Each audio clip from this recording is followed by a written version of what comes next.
শক্তি চট্টোপাধ্যায় অবসর নেই, তাই তোমাদের কাছে যেতে পারি না।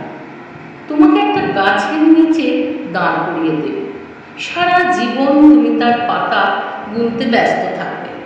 সংসারের কাজ তোমার কম, অবসর আছে বলেছিলে। একদিন অবসর আছে তাই আসি। একবার ওই গাছে একটা পাখি এসে বসেছিল। আকাশ মাতিয়ে বাতাসে ডুব সাঁতার দিয়ে সামান্য নীল পাখি তার ডানার মন্তব্য আর কাগজ কলম নিয়ে বসেছিল। হ্যাঁ, আমি তার লেখাও পেয়েছি।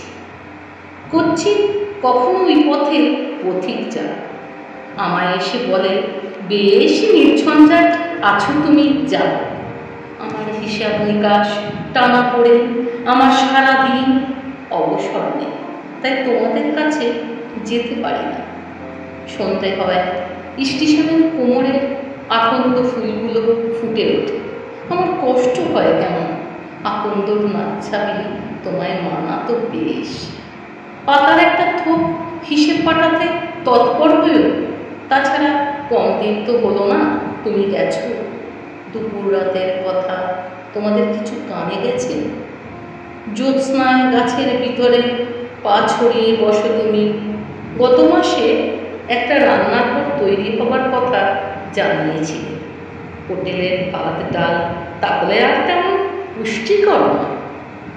জীবনে হেমন্তেই তুমি ছুটি পাবে, পুরীতেও যেতে পারো।